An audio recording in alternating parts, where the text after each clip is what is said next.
ফাতাউদ্দিন সজল, Asian TV. নেত্রকোনার কেন্দুয়ায় গত 50 বছরে বেড়েছে তামাক চাষ।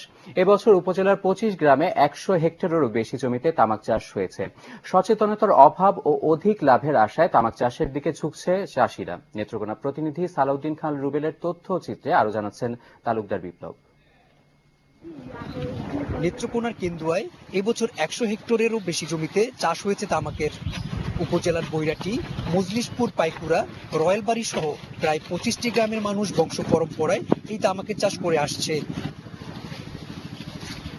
কৃষকের দাবি, স্বল্প খরচে অন্যান্য ফসলের তুলনায় তামাক চাষে বেশি লাভবান তারা। এটা ধানের চেয়ে অনেক লাভজনক ফসল। পরিবেশের উপর ক্ষতিকর প্রভাব সম্পর্কে কৃষি বিভাগের দৃশ্যমান কোনো উদ্যোগ না থাকাকে দায়ী করলেন চাষিরা। তামাক চাষ করা সরকারিভাবে নিষিদ্ধ কিনা, কোনো নিয়ম নীতি আছে কিনা তা আমরা জানি না। তা আমরা বাপ দাদা 14 পুরুষ থেকে এটা করে আইতাছে। তামাক চাষ প্রকাশ্যে বিক্রি বন্ধ সহ এর কুফল সম্পর্কে জনসচেতনতা তৈরি ও প্রয়োজনে আইনগত ব্যবস্থা গ্রহণের কথা জানালেন কৃষি বিভাগ।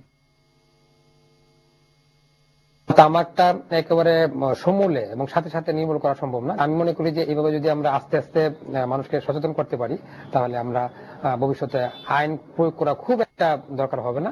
তামাক চাষ বন্ধে কৃষকদের সচেতনতা তৈরি ও আইনি পদক্ষেপ না নেয় প্রতি বছর বেড়েই চলছে জীবন ধ্বংসকারী তামাক চাষ।